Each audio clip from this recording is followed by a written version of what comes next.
Orang berhati lembut itu gampang tersentuh hatinya.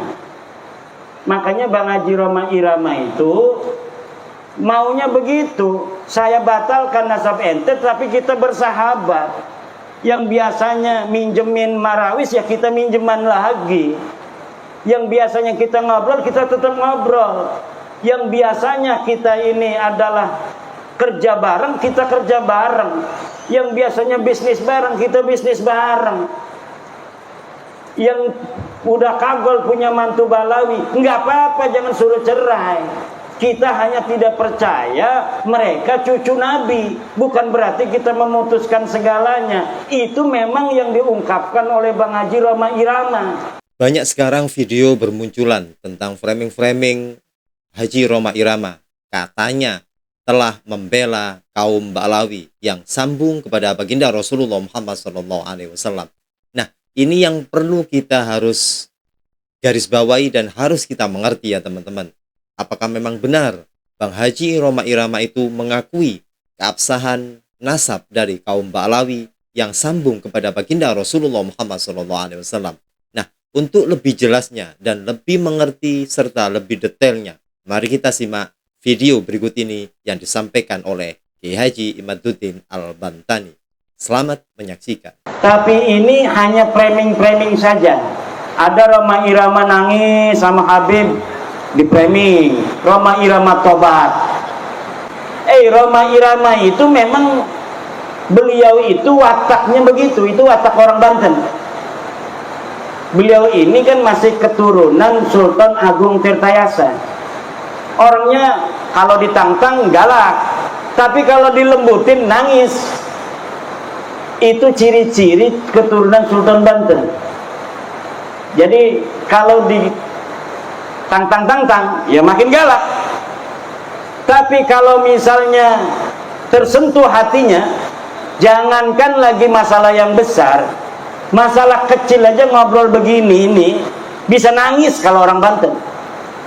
Ini kalau umpamanya lebaran itu ya enggak salah-salah banget rasanya kemarin, tapi nangis semua kalau kita salaman itu sama keluarga.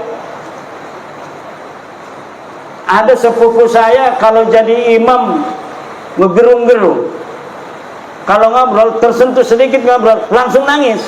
Kemarin itu Roma itu Raja Dangdut terharu, dia diundang oleh LDNU, dia ndak tahu kalau ada Habib di situ.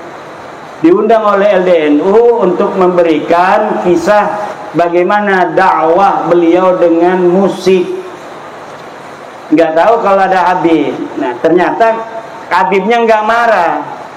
Kan Rhoma Irama itu setelah beliau mengundang saya dicaci maki oleh Habib-Habib.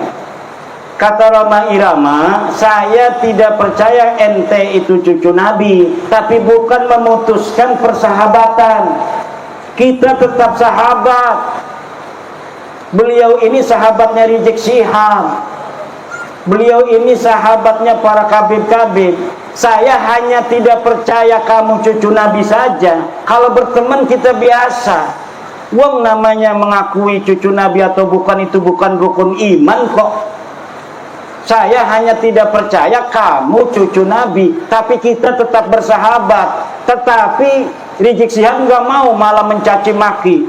Bahar Smith malah mencaci maki. Nah, ketika ada Habib itu di PBNU yang hadir, baik sekali adabnya, terharu itu.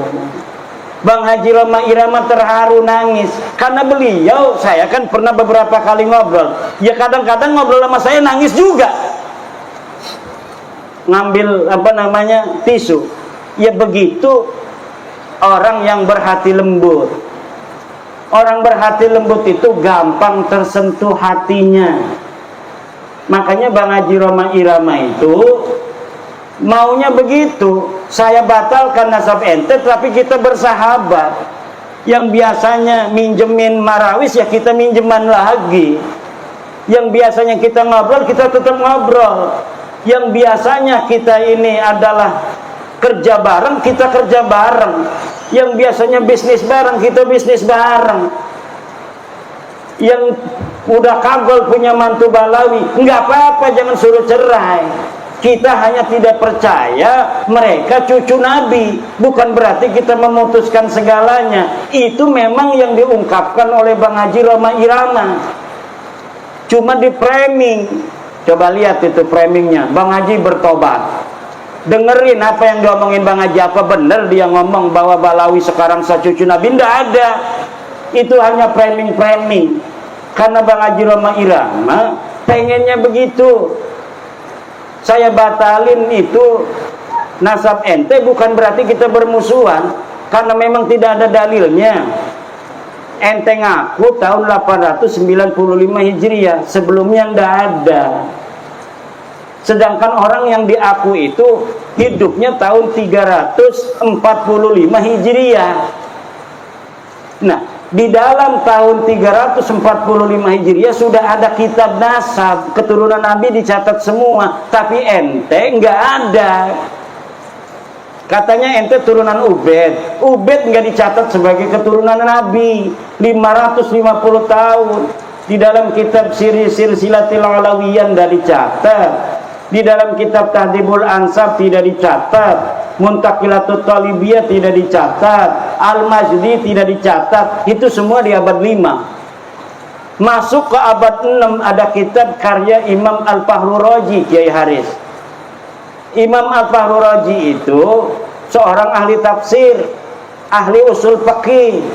Kalau ada lafaz al-imam dimutlakkan dalam usul fikih, maka al-muradu al-imam ar-Razi.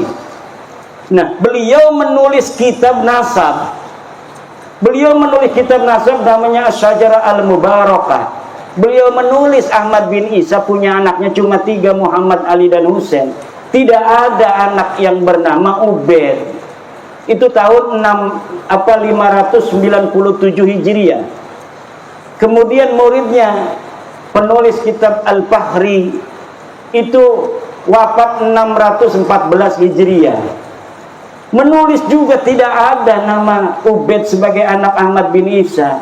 Kemudian kitab Al-Asili, kemudian kitab As-Sabatul Musan, kemudian kitab Umdatul Talib Al-Kubra. Semuanya tidak ada yang nulis bahwa Habib ini putune Kanjeng Nabi. Tidak ada. Lah lamun wis mengkono niku premen kita arep dikon dipaksa-paksa ngakui. Wong kita wis ngedeleng kita belaka. Premen maning ukur urusanane. Apa kita harus berbohong gitu demi kamu? Bahwa kamu cucu Nabi, walaupun kita nggak percaya kan nggak bisa. Jadi udah, kata saya, ini udah selesai bahwa ente bukan cucu Nabi. Tes DNA nega melenceng di Haris.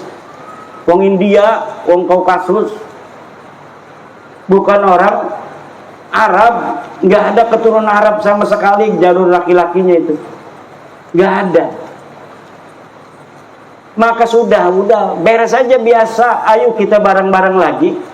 Yang biasanya datang tuh ke rumah saya jual minyak wangi, silakan. Saya bayarin 5.000. Yung minyak wangi 5.000 kok, pengennya 500.000. Udah, ayo dagang. Kalau misalnya kita suka kepada barangnya kita beli. Enggak, gara-gara ente Balawi kita suka barangnya, enggak beli, enggak bakal. Ayo kayak orang-orang biasa lagi. Bahwa ente bukan cucu Nabi itu sudah hakul yakin. Tajalla tajalliyan zahiran bayinan. Orang yang masih percaya itu dosa besar itu, Kiai Suwarman itu. Premen orang dosa besar yang menisbatkan orang yang bukan cucu Nabi diomong cucu Nabi. Itu ida bi Rasulillah. Walladzina yuduna Rasulullah lahum adzabun alim. Orang yang menyakiti Rasulullah itu akan mendapatkan siksa yang besar. Bagaimana coba orang yang bukan cucunya Nabi berbuat zina, minum-minuman, narkoba dan sebagainya, sering itu sekali ada di berita. kemudian kita masih meyakini mereka sebagai cucu Nabi. Nah, itulah apa yang telah disampaikan oleh Kiai Haji Imaduddin Al-Bantani dengan adanya polemik nasab yang hingga sampai saat ini, ya. Jadi teman-teman melihat framing-framing yang telah dilontarkan kepada Bang Haji Roma Irama yang katanya yaitu tobat atau berbalik arah mengakui keabsahan nasabnya kaum Ba'alawi. Nah, itu sebetulnya tidak benar. Jadi yang disampaikan oleh Kiai Haji Imaduddin ini adalah untuk mencerdaskan anak bangsa, ya. Nah, kita harus bisa menyikapi bahwasannya polemik nasab ini bukan berarti untuk memecah belah antara habaib dan ulama-ulama serta warga Nahdliyin ataupun masyarakat seluruh Indonesia. Kita harus menyikapi dengan seksama dan harus benar-benar bisa memahami tentang polemik nasab ini. Intinya cuman mengakui keabsahan nasab itu yang tidak diperbolehkan. Jadi memang benar-benar bukan nasabnya. Habaib itu nasabnya menyambung kepada baginda Rasulullah Muhammad SAW. Nah, itu saja poinnya. Kalau sesama manusianya kita tetap menghargai dan menghormati, karena itu adalah ajaran dari baginda Rasulullah Muhammad SAW. Tapi kalau menyangkut masalah nasab yang sambung kepada baginda Rasulullah, nah ini yang harus kita hati-hati dan harus kita pelajari dengan benar-benar. Baiklah, kita simak terlebih dahulu kelanjutan video berikut ini. Lalamun umpamane sing di nisbataken orang-orang soleh semua mah nggak banyak gitu, tapi orang soleh iku mungkin bohong orang gede dosanya itu. Tapi kalau sudah ini yang dinisbatkan orang-orang yang tidak pantas akhlaknya begitu, na'udzubillah, ini lahum adabun alim. Se-Indonesia bersaksi semua tukang dawir minta duit. Udah terkenal sekali itu.